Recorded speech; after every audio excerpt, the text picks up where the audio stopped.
The very first episode of the Talkin' Buds podcast dropped on October 2nd, 2018.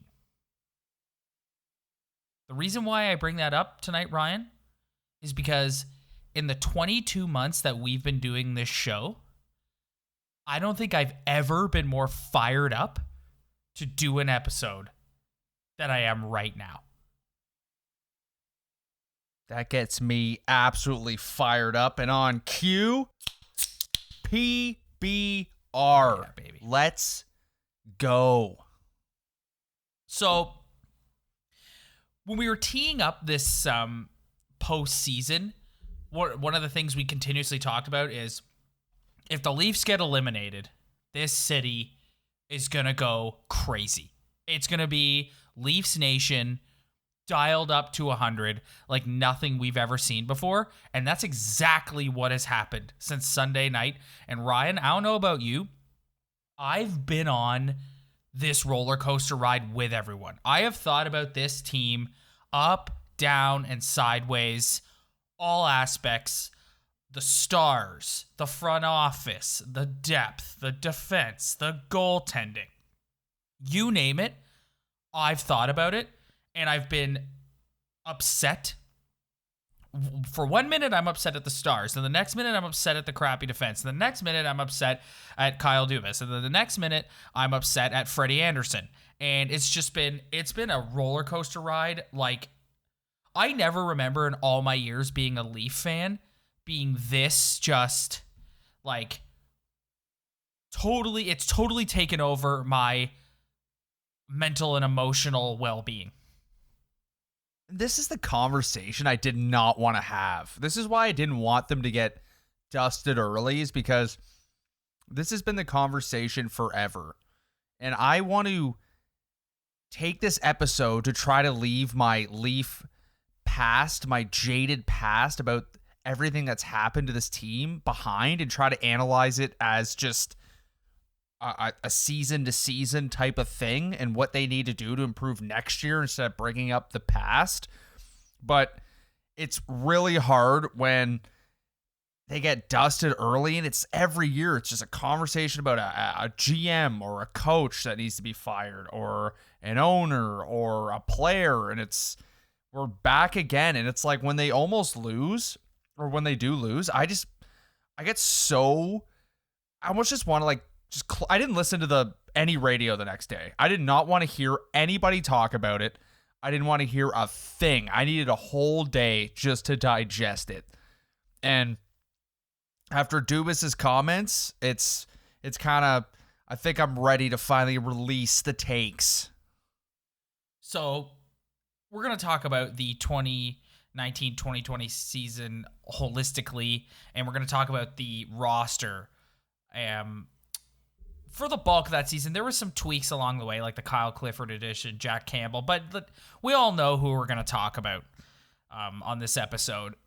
But there is no better place to start, Ryan, than with the general manager of this team, one Kyle Dubas. Yesterday, Kyle Dubas, Brendan Shanahan, and Sheldon Keefe all got on a Zoom call to field questions from the media about the season that had just come to a close. If you haven't seen this, I highly recommend watching it. It is on YouTube. It's 52 minutes long. Ryan, yesterday was the first day where I started feeling concerned about Kyle Dubas as the general manager of the Toronto Maple Leafs. What about that long 52 minutes? That's an episode.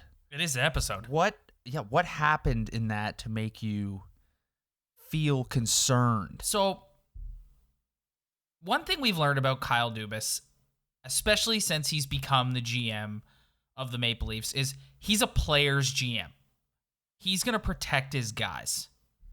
And one thing that I've always thought he has done a really good job of is sort of riding the wave, if you will, straddling the line of defending his guys, but also being courteous to the media and being a professional to the media and the fans, and like hearing out, like fielding questions, no matter how challenging they may be, or like a take from a fan that no matter how outlandish, like just being like a pro. I do not think he had his best outing yesterday. I thought he came off snarky. I thought he came off arrogant. And I thought he came off just flat out embarrassing. There are 3 quotes that I have cherry picked from this, which I am going to use as examples of the 3 terms I just used to describe Kyle Dubas. Would you like to hear them? Yeah, and before you go on, I just think it was just outright defensive. Yes. Like, just defensive. You know what happens when someone's extremely defensive? They're feeling the pressure. They feel some guilt. Yes.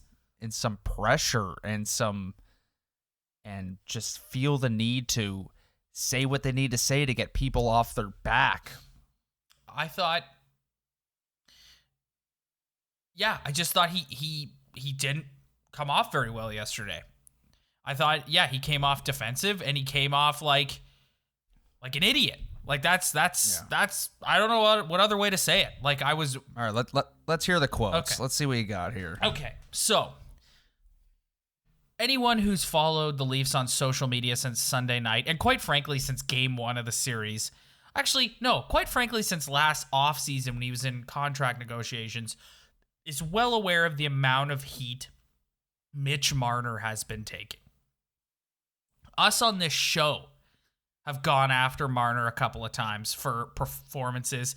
And why is that, Ryan? The contract. Exactly. I'd say ever since he signed the contract, I'd say 80% contract, like 20% just flat out the guy's talented enough to be that good. But I'd say the contract. Exactly. So Kyle Dubas was asked about Mitch Marner yesterday, and one of the terms I used to describe him earlier was snarky. So this is my example of that. He says, quote, "I don't get the criticism of Mitch Marner one bit. I really struggle with it. He's a guy that plays his ass off every night, has got tremendous skill, tremendous intensity, plays every situation for us, makes a ton of plays, and everything he does wrong, people jump all over him about it. I don't know how or why it's that way. It's among the most idiotic things I see done here." Now, let me remind you that Dubas said this not very long after Marner himself had said he was, quote, "not engaged at all" during Game 1 of the series. Yeah, I think when Marner said not engaged at all, I think people took that a little out of context. What I got out of it was he wasn't saying he wasn't into the game. I just think he meant I was just so bad that I could have been more engaged with the physical play. I don't think he was like, I wasn't engaged. I think people took that a little out of context. It doesn't sound good hearing a guy who makes that much money, he's supposed to be that important to your team in a playoff series, say that. But I took it as, like, I was awful and I was not engaged and I should have been more engaged, like, in the physical play and, like, shift by shift. Your thoughts on Dubas's remarks? But, like, Kyle Dubas, man, like, do you realize there's no one to blame but yourself? Yeah, thank you. Buddy? Like, why do you think he gets so much criticism? Yeah. Because you paid him like a legend. Yep. Like a absolute legend. And when you pay a guy that much, that's pressure, and pressure comes with expectation. And when a guy is not capable of reaching an expectation, not because he's not a good player or a great player, I agree I agree with everything he said about Mitch Marner. The guy does make plays. He does play in every situation. He does have the puck a lot. He does back check. Like, I agree with everything he said. Mitch Marner's a phenomenal hockey player, but you put a unrealistic expectation on him by paying him way more than he's worth. And whether that's fair to Dubas or not, it's just the way it is, man. You look around the league, there's guys who are way better than Marner, way more productive, and offer more and make significantly less money than he does. So you have no one to blame but yourself for this city getting on this guy, because we expect him to be a game breaker, a difference maker, a guy who has the potential to break a game every single night, because that's what you pay him to do. Yes. But it's pretty unfair to the player when he's maybe not be able to do that every night. But you've put yourself in a position where he has to do that every night because of the money the you depth paid him. You were talking about, yes.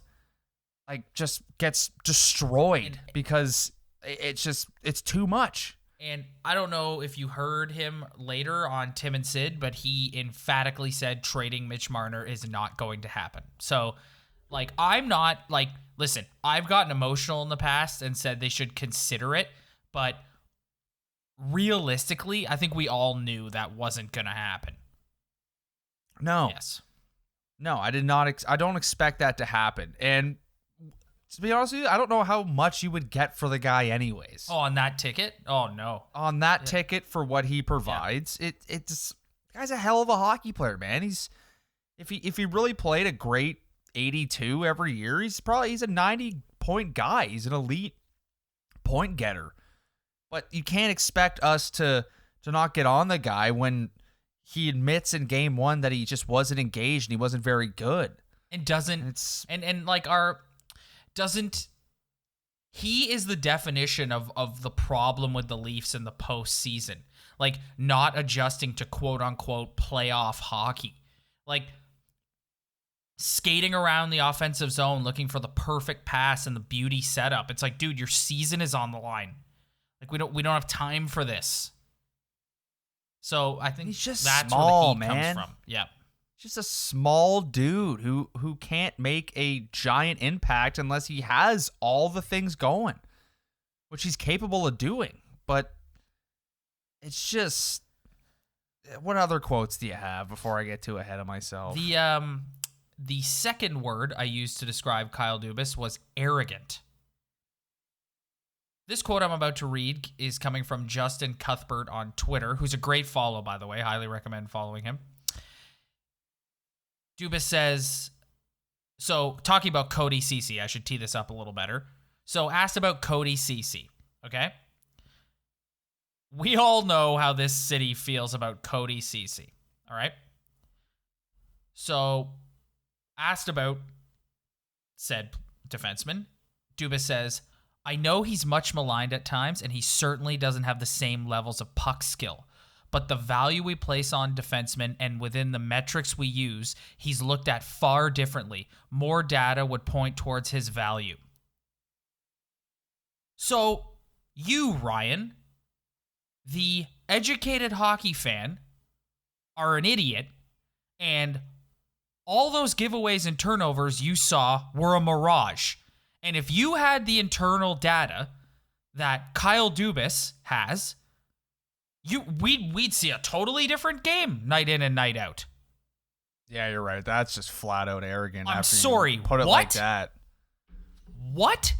This guy needs a wake-up call Yeah. and realize that you're putting guys in positions that they can't succeed in. This is what I'm talking about, Ryan. This is what when I said earlier that I'm concerned. It's a quote like that. It's like, dude, are you kidding me? He was awful night in and night out. Like, sure, he had a game here and there where he wasn't bad, but like he's a sixth defenseman. Exactly. If that. And you're sitting here telling us that we're all stupid because we don't have the metrics that you have. But I find the whole thing delusional. It's like, okay, use your metrics. That's fine. I'm sure if you look at some part of his game, the way, whatever lens you want to look through, he is a serviceable defenseman. He can play on a top six. He can do some good. But You put him in a position that he can't succeed in. Yep. That's on you. Yep. That's not on him. I know we watch games and we talk about how this guy's awful, and I rag on Nylander. I almost get personal with the guy sometimes, and I kind of feel bad about it. I don't want to be a dick to these guys. I know these guys are just going out and trying hard, and they might not be the most skilled guys, but when you put people in positions they can't succeed in, like that's they're gonna get criticized, especially in this city, in this market, on this team. And is Cody Ceci a minor? Is Cody Ceci Marty Marinson? No, he's not. But it's. Oh, man, I think it's put him on the 1 top 1A, pair right? and try to get him to support Morgan Riley. It's like, dude, you're putting him in a bad spot. Yep. Yep. And that's because everything you've done, every move you've made to build this team has affected him playing in that spot. He has to play in that spot because there's no other option. Yep. And that's why people get on him. But we don't have the metrics, Ryan. What metrics? Yeah, like, what I know. Oh. I know. It's brutal. This is what I'm saying. Cool. Yeah, he makes an odd, good. I'm sure the metrics are. He backs up well when the puck's dumped in. Like, what metrics, man? What are you talking about? You basically insulted your fan base yesterday with that comment. You basically said that anyone who watches the games and doesn't like Cody Ceci as a hockey player, you're an idiot. Because you don't have the chart that I have on my iPad here that says he actually is a good player. I think everything. These two quotes so far. I think. Oh, my five. Don't worry. The third one coming up is all right, the best just go for that one then. Let's not get too deep. I want to hear this one now. So this is a short one. The third term I used to describe Kyle Dubas yesterday: embarrassing. With respect to Tyson Barrie having one of the worst seasons in Maple Leaf history, he says, quote, "The lesson I take from that is better aiding players with their adjustment into the organization." Ryan, when you start a corporate job, okay, you get hired at a big company. You go through an onboarding process. And it's a couple of days where you don't actually do your job. You go in with other people who have been hired and you learn about the company and what they stand for and all the protocols and blah, blah, blah, blah. So Tyson Barrie, grown-ass man, veteran NHL defenseman, stunk for an entire season because we didn't make him feel good as a Maple Leaf. Again, which is on him. Yes. If that's his take, Rob, Tyson Barrie, that was the one of the worst trade in Maple Leaf trades history. in the history of the franchise. Yeah, man. the worst trade in Maple Leaf history. Nazem Kadri scores the first and the game-winning goal for the Colorado Avalanche on the power play yesterday. Yep, 7 shots. And I know Nazem got tossed out for 2 straight series, but man, like, you got to look back on that and I don't even know what to say. That's just it's the worst. It's the worst atrocious, trade. man. Yeah, it's the worst trade in Leaf history. Like by far. And so I think. Go ahead. No, go ahead. So here's what I want everyone to take from these 3 quotes, and there's a reason why I chose these 3 specifically. This is proof that Kyle Dubas is getting upset and reading what is being said about him on social media and in the actual media online. And that's concerning to me. You can't do that. You can't. That's why he came in to this thing yesterday so defensive, because he is following and is aware of what everyone is saying about him and his team. And he's getting upset and having a little wah-wah about it. And that's concerning. That tells me that your head is not in the right place. And it tells me that you're getting defensive, and so you're defending things like Cody Ceci when it's just there's no grounds to defend that guy's play. I don't understand how you can watch that guy night in and night out and then turn around and tell me that I don't have proper metrics. So to me, that response tells me that all you're interested in here is defending decisions you've made. Same thing with the Tyson Barrie quote. We just said it.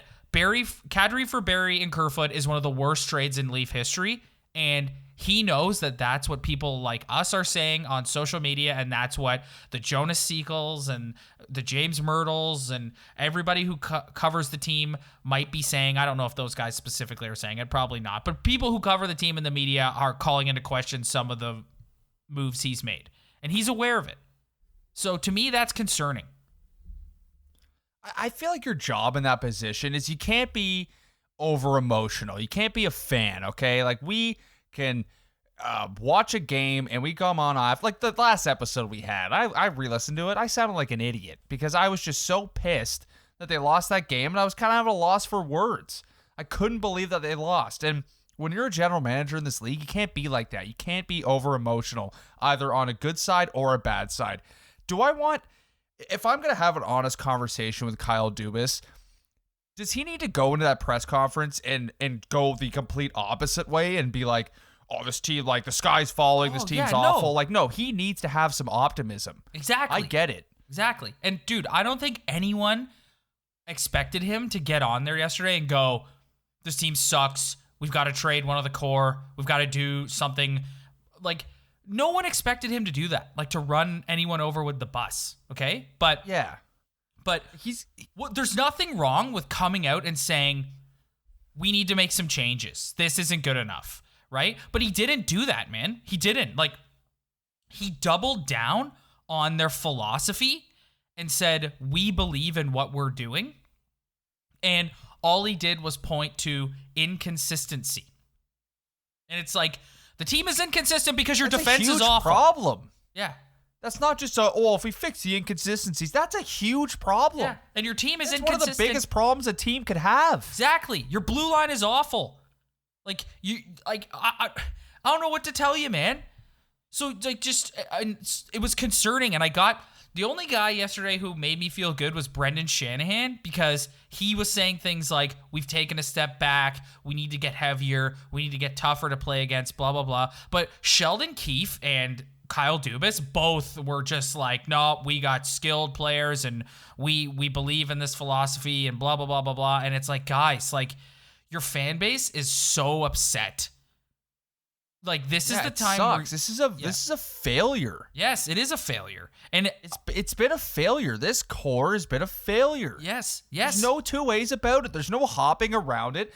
You can look at the metrics all you want, and I'm sure if you look at any metric stat, offensive, defensive, you can make a case that this team could have won a round or two. They have the talent, they have the skill, but the fact of the matter is they have not. Yep. And it's a failure. Yep. And I would love to just lock Brendan Shanahan in a room and just inject him with truth serum and be like, let's go. Let's talk. Yeah. Let's lay all the cards on the table, because I want to know how you feel and if you regret any decision you made in the past, because I don't know what they're good at. Like, Kyle Dubas needs to wake up, look himself in the mirror, and be like, I can look at all the stats I want. Fact of the matter is, if you compare my defense core to any other top team's defense core in this league, it's not even close. Exactly. Like, it's not even close. Exactly. And you can try to convince yourself that these guys do good things on the ice, and I'm sure if you nitpick, you can find some stuff. But the fact of the matter is, if you compare them to the Boston Bruins or the St. Louis Blues or even the Columbus Blue Jackets, the defense core is just flat out not talented enough. Yep. It is not. You cannot win a thing in this league until you address that situation. But your problem is that you screwed this team every which way by destroying your salary cap, by paying guys way too much and falling in love with players. So you had to keep them here. And I love these guys too. Like, we drafted these guys. We were stoked, man. But you screwed it. He screwed it up. And now he's going to point out everything he needs to point out to try to defend himself, because he knows he's screwed. So that's the way I see it. Elliot Friedman, I highly recommend everybody go and listen to the latest 31 Thoughts podcast. The first, 10, 15 minutes, they talk solely Leafs, and it's amazing. Elliot Friedman said flat out that he thinks that if Dubas had his way, he would run it back next year with this same group. But then quotes Mike Tyson and says everyone has a plan until you get punched in the face. And the Leafs got punched in the face. And if they do run it back, and if they do have another result like this, Dubas is gone. So he's in a situation now where he may not like it. He's got to do something, man, or he will not. Like, cool, run it back next year. Run it back next year with Justin Hall as your number 3 defenseman. Let me know how that works out for you. Yeah, come on, man. Yeah.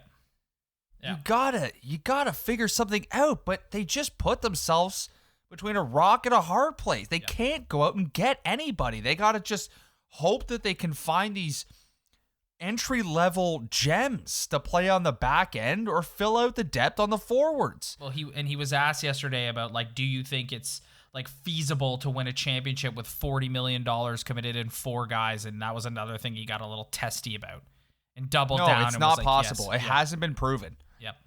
What I know. If he says yes, that is just complete bullshit to me, because this guy, what evidence is there that works? There's none. Nope. There's zero. Nope. There's no precedent whatsoever for that. Yep. So yeah, zero. Take a look at the other teams currently playing right now. I just don't get. I look at the teams playing right now, and I'm looking at their rosters, and I don't want to attack any player personally here, but I don't understand why you needed to pay William Nylander $7 million to play on your hockey team. What a waste of money. But this is what a just complete waste. But this is what we're learning about him, Ryan, and this is what I another part that I'm finding concerning is he wants to be liked by everybody. He wants to be everybody's best buddy. No, he wants to be Billy Bean. That's what he wants to do. Yes. He wants to be Moneyball, but in hockey. He wants to be Billy Bean. Yes. That's what he wants to do. Guess what, buddy? It doesn't work in this league. You're in the wrong league. Yes. It's not going to work. Yes. It hasn't worked. Yes. And I know for a fact if you run it back, it's not going to work again. And Brendan Shanahan better step in, man. Yep. He better, because this is not good. And even if he does step in, I just don't see what they could possibly do. They're going to have to make a huge move. Yes, I know. That's the only way they can upgrade what they need to upgrade, is to make a huge move. Well, let's get into talking about that now. We've talked about Dubas enough. So just as a closing note on Kyle Dubas, I did find his demeanor and answers concerning yesterday, but I do think he was emotional, and I think he was trying to defend his players. So I think, to Elliot Friedman's point, he knows something's got to change, and they have to find a way to make it happen. He's got to find a way to make it happen. The cap is not moving at all. So he's got to find a way to work within that. He kept saying yesterday that their cap situation is not as bad as everyone thinks it is. And it's like, okay, whatever you say, bro. Yeah, okay, bud. Yeah. Yeah. All right. So just tie up all your money in all the guys who play the exact same game. Cool. Thanks, man. So let's move into the actual team here. So another year, another disappointment. Another season of talking about things like effort and grit and jam and what's another word for, like, toughness? Bite. That's the one they were saying on the radio. Sandpaper. Yes, sandpaper. Yes. So, a couple of things I want to talk about here. First thing is exactly that, like the demeanor of the team. So I didn't want to turn this into the episode of quotes, but through all the player interviews yesterday, there was one quote that really stood out to me, and it came from Jake Muzzin. And I want to read this to you, and I want to get your take on it. He says, quote, "If we're not learning from this, we're really losing. I hope guys understand that we've got to dig into the next level, and that'll bring this team further along. The will to win has to burn a little hotter. Once we find that, we'll be dangerous." What's your take on that? In theory, nice little quote. Good little quote that can get you feeling better and more optimistic. I don't think they might learn from this, but I just don't think they are a group that can succeed. I just think they're too. I like. Do you not think I didn't he's want to saying come that- on this episode and be repetitive. I feel like I'm repetitive a lot with the way I speak about them in terms of they have too many skilled guys, but it's the fact of the matter. Like, that's what it is, man. I'm watching Marner and I'm watching Nylander out there. Two incredibly skilled hockey players who can score a lot of points and add a lot of scoring depth and do some stuff for your team. But the fact of the matter is that on a successful hockey team in 2020 in the National Hockey League, you need some diversity. You need some different type of players. Why did we have to fall in love with two guys who are not physical, who cannot bring anything else to the game other than their goal scoring ability? Actually, no, I'll cut Marner a break. At least he's on the PK. But like, I'm watching William Nylander out there. I'm like, this guy's a hell of a talent. Hell of a talent. I would like him too if I saw him skate around in practice and shoot some pucks. But I don't get why this guy has to fill out a roster spot with so much money just to give you some scoring that you already have. It's just flawed. It's no good. And you're watching Kasperi Kapanen. He's got some bitey forechecks, but at the end of the day, all this guy does is get the odd breakaway. And it's too repetitive. There's too many guys playing the same game. Do you not think Making too much money. Do you not think those Muzzin quotes though stem from things he may have seen in the room with like the way guys go about things? Like, this is a guy who's won a played cup. with some veterans Yeah. when he won those cups. Yeah, right. He played with Anze Kopitar, who's just a well-rounded animal, and Jeff Carter, who's just a big boy who could put the puck in the net. I think he's seen what that leadership of his cup team had, and you're just looking at these guys, and it's like they don't have it. And maybe they do have it in them, but maybe as a group, after 4 missed first rounds, maybe they just can't do it together. So I'm at that point. Like, I don't know. So here's the thing, okay? So you've done a really good job of outlining the issues with the salary cap, okay? So there's 3 things wrong with this team, right? First and foremost, we talked about it ad nauseum, the blue line. The blue line is brutal. It's Morgan Riley, it's Jake Muzzin, and that's about it. And if we want to be nice, they're not brutal. They're just not a unit that's going to get you anywhere in this league. Yes. If you want to be nice. Okay, fine. I'll be nice.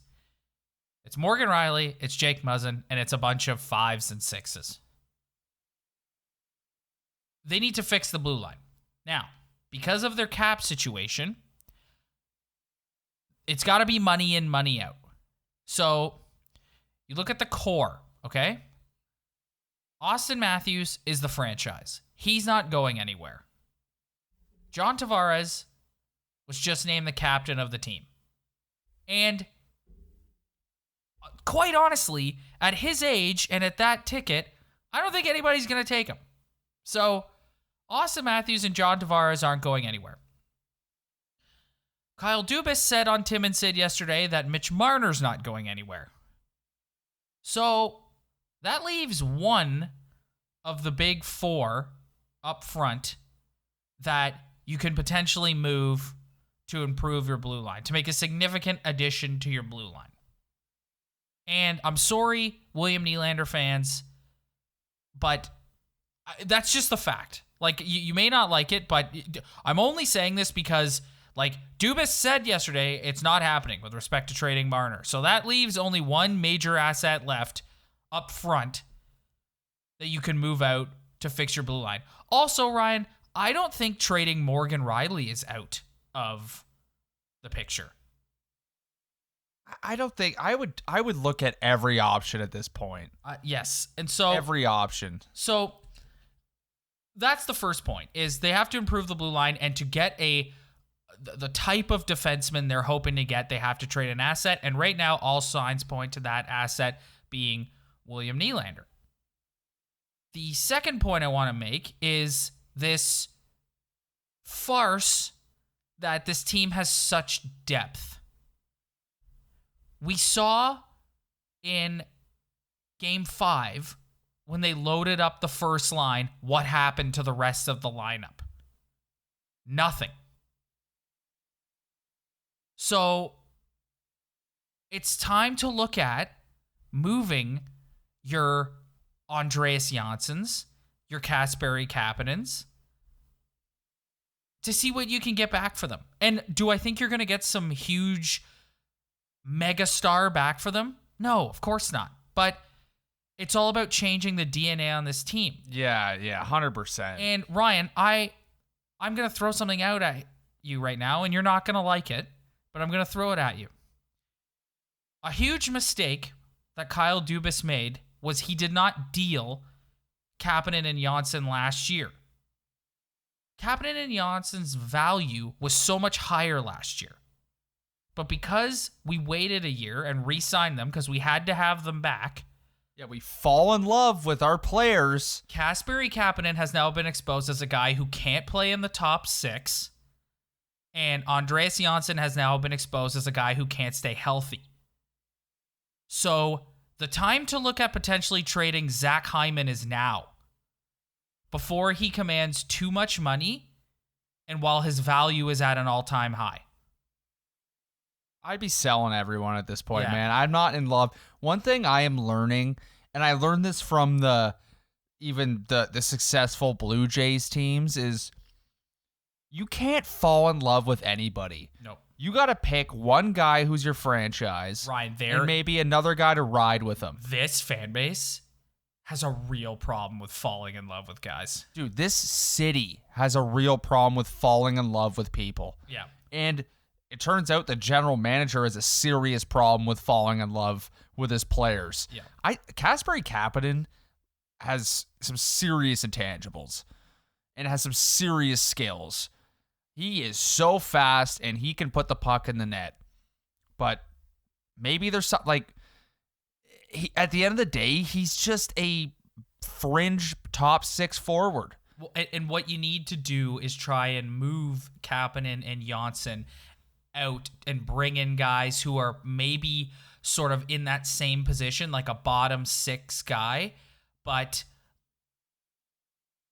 bring more of bring a different element, like are Like, you don't tougher need to to go out play and get a against. guy who's going to just drop the mitts all the time. No, That's but not what we're saying. no, Like, but just a guy who's tougher just- to play against. Yes, somebody who could just maybe they'll come in and they'll be the same. Who knows? Yes. But at this point, you got to start throwing crap at the wall Yeah. because you Yes. got to find out a way, because nothing's changing in terms of your top players. They have to be better and there's going to be more expectation on them. But like, you got to start throwing stuff at the wall at this point in terms of filling out the rest of your roster, because it's pretty clear that this group just can't do it. No. So just try it, man. Another guy too who I think you should potentially look at moving is Kerfoot. Like, you just, thanks, man. Thanks for an okay year, but like let's try and get another guy in that 3C position who's on a good Another guy contract. who I would consider moving as well, and I know a lot of people won't like this, is Nick Robertson. Oh boy, I don't know about that. If I can get something on my back end that I think could help me, I'd move him in a heartbeat. Yeah. I don't know what this guy is. Yeah, if He's a somebody couple good dangled- games. Yeah, if somebody dangled a really enticing, but Robertson's appealing, Ryan, because he's a guy that you can plug into your lineup for cheap, who you hope can help. Yeah, you. exactly. No, I agree, but I just mean if the guy, say he's in that Kapanen position where he has two more good like entry level years or whatever, and you kind of feel like he could make the next step or whatever. Like, you got to think about moving a guy like that. Like that's the type of player we're talking about here. And the guy that we kind of went lost in this whole thing is there's a lot of pressure on like Rasmus Sandin. Yeah. And any other defenseman that they draft in the future. Like, they better hope this guy pans out into something. Yep. Oh yeah. Because I'm a big fan of, like, I went to high school with Travis Dermott. Like, he was a year younger than me. And I love him because he's a Newmarket guy, but like he just hasn't hit that level where we think he's capable of yet. And there's a lot of pressure on a guy like him to get better next season. But do I think that's going to happen? Like, I don't know. I don't know if he's going to get better. He's another guy, too, that you could potentially move. Like I said, like I think anyone who's in like a bottom 6 role or like on the blue line that's not named Muzzin, because I don't think Riley's necessarily safe either. Like, if you could get something back for Morgan Riley, his contract's coming up. Exactly, Ryan, and he's gonna want like $7 million plus. So he's got a contract negotiation coming up. Yes. So that's a big decision. Yes, exactly. You're gonna have to make a big commitment to him, or you're gonna have to see what else he could do. I just think that guy needs. But at the end of the day, like in my personal opinion, I just think he needs more support on the back end. Yes. If you could get him an actual partner to play with. Well, but Ryan, no, what are you talking about? He had a good partner. We don't have the metrics, right? We're idiots. And all those turnovers and point shots that went 78 feet wide of the net, that never happened. Because we don't have the metrics. And this is why this Nylander contract just pisses me off. It's here's $7 million on the most one-dimensional hockey player you've ever seen in your entire life, and now we gotta debate paying Morgan Riley a certain amount of money because we handed money to just a north-south hockey player. Well, I don't think he's gonna be here next year, Ryan. And so here's my theory on William Nylander. Okay, I think because of all the heat he took last year for sitting out part of the season, like holding out, there's a segment of the fan base that feels like they always need to come to his rescue and always need to just every chance to justify that he is a good hockey player. And no one's saying he's not. But he is, like, him using David Pastrnak as a comparable is a joke. It's an absolute disgrace. Yes, it's a joke. It's a joke. But and again, I don't pretend to know all the details and the ins and outs, but what I have heard from listening to tons of sports radio and podcast in the last few days is the bulk of his money has been paid out via bonus, so his cap hit is actually lower starting next year, and so that's what makes his contract even more appealing. So I just don't see a scenario where if they really are serious about upgrading their blue line that he's still here next year. Like, I just don't. I know in a perfect world, like the perfect scenario would be trade Nylander for Seth Jones. Like, No, I know it's that's not going to happen. everybody's dream, but honestly, at this point, I think so low of him on this team as just a piece of this team, not as a hockey player, but as a piece on this team. I think so low of him that I'd be down just to get that cap hit off the books, and then that depth you were talking about earlier could potentially be added to because you'll have an extra whatever on the cap. Because I just you don't need him on this team. He's just a waste of cap space to me. It's just a waste. What does he do? Marner gets paid too much money, okay? Yeah. But at least you can watch the game tape, and I can almost agree with Dubas about what he said with how much he does. This guy is one of the best penalty killers in the NHL. And a full season of good Marner hockey is going to be a 90-plus guy. Well, Nylander is just the most one-dimensional hockey player I've ever seen in my entire life. You hope all the heat he's taking too, like, motivates him to come back and just light it up. Yeah, Mitch Marner to me is still like kind of an immature guy, but I see what Dubas sees in him. Like, I get it. It's just the way Dubas said it and explained it just was totally off. Just terrible way of doing it. And it was your fault by putting that on him, but I don't know. I just think they have a lot of. There better be more changes than going to sign just a European defenseman. I need to see more than that. One guy I do think will be back next year is Jason Spezza. He's all signs point to him being willing to sign another league minimum deal, and he was saying after the game ended on Sunday, and then again yesterday, that the fire still burns, and putting on and just saying all the right stuff, like putting on this uniform is special to me. I love being a Toronto Maple Leaf, blah, blah, blah. And all you heard all year was that he was beloved by his teammates. And then he does the thing in Game 4 where he drops the mitts. And I definitely see Jason Spezza coming back next year. Yeah, just a fourth line league minimum. Fourth line. I'm not. So bring him back. No, bro, I don't care. One last individual we need to talk about, Ryan. The Leafs have 1 year left on Frederik Andersen's contract before he becomes an unrestricted free agent. Now, I think the consensus when it comes to Freddie Andersen is he can't win the big game. You yourself said that after Game 5, and no one has defended Freddie Andersen more than you.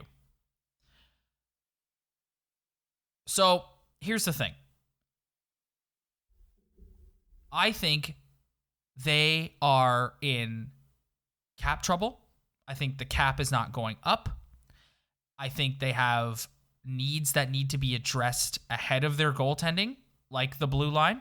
So, I think you run it back next year with Freddie, let him play out the string, and then you go from there. Because if you move Freddie, who are you going to get? Matt Murray? I don't.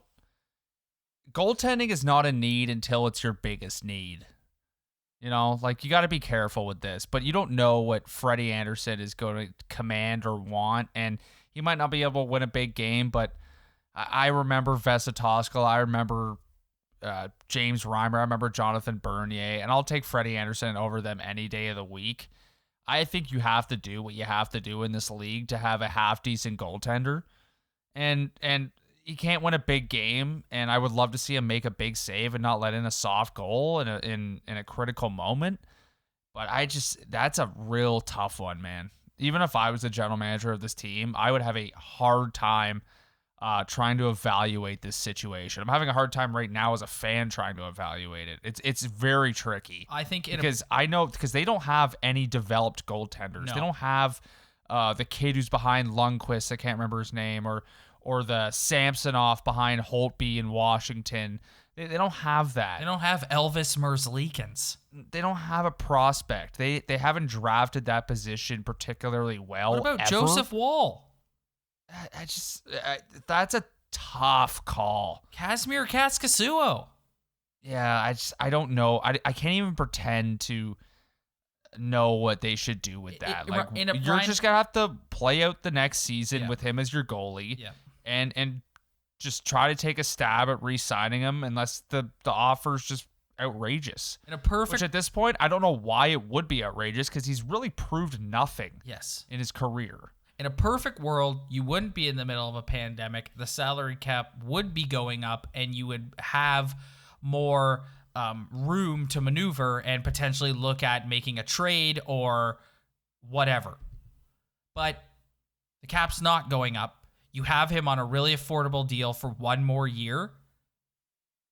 I say you run it back with him next year, and hopefully it'll be a contract year for him. Whether he signs with the Leafs or signs with another team after, you hope that motivates him to have the best year of his career. And that's what I think you do with Freddie Andersen next year. Yeah, I think I'm not worried about regular season Freddie. It's just I'm worried about playoff Freddie. But, man, it's hard to find a goalie who can play 50 games in this league and be good enough for your team to get a playoff spot. It's not easy when you don't have it. Ask the Philadelphia Flyers what it's like to finally have a good goaltender. Oh, yeah. Ask them how that feels. You know why? Because they drafted a great goalie, which the Leafs have not done. No. So it's the weirdest position in sports to me. Yep.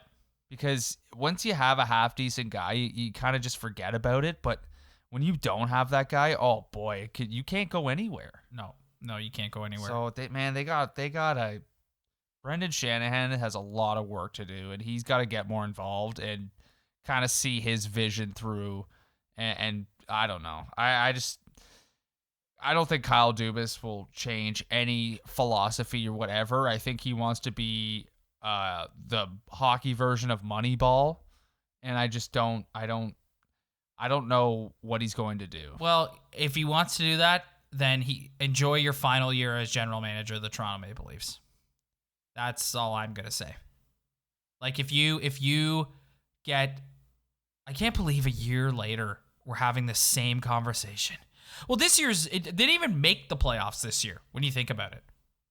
I think this year was worse because they lost to a more beatable hockey team. Yes. They're a very good team. They just beat the Tampa Bay Lightning, and they went a million overtimes with them the other night.